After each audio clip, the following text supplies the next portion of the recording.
Matthew, everyday audiophile, music lover, but today, instructor, teacher, I guess. So, I've gotten a few questions on my RS10s, and you can see the one back here. I have one off to the side that we're going to be talking about. And it is, look, there's a grill on the side. How do you take that grill off, and what does it look like underneath? There aren't a whole lot of pictures floating around of what the side looks like of an RS10. And to do that, you need two things.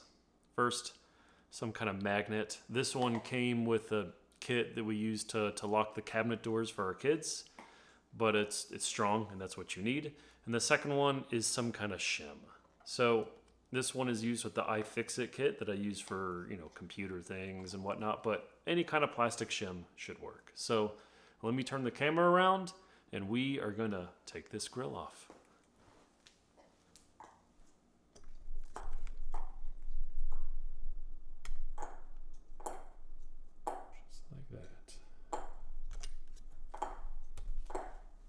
Okay, so on this side grill, it is made out of metal, and there are magnets that hold it in a few spots around. So on my other RS10, I can just take the magnet and I can put it right here. And I can pull off, and the grill will come with it. Here, that doesn't seem to be the case on this one. I can feel that it wants to come, but it's not quite there. So this is where the shim comes in. We're going to take this and slide it in this area.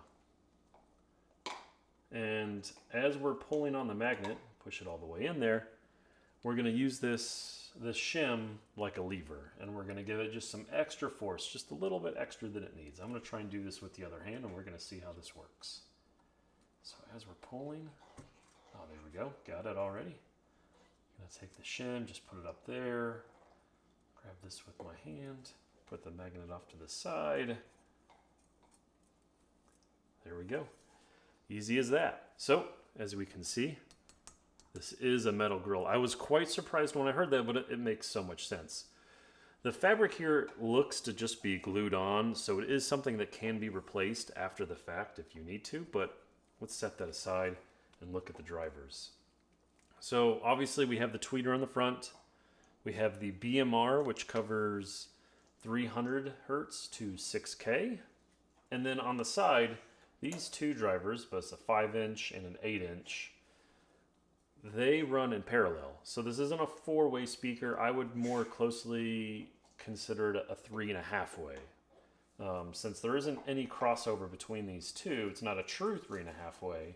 It just uses the natural roll-off of the 8-inch driver that runs through this quarter wave transmission line it just slowly attenuates itself. This 5-inch or 4 3/4 inch, it is a sealed cabinet on the inside. But yeah, there we go. This is what the side of it looks like. We're gonna put this back on now. So in order to do that, we just do the reverse. I'm gonna take and line it up right here in the bottom as close as I can. Try to get this notch as close as I can, and then the back will just drop in.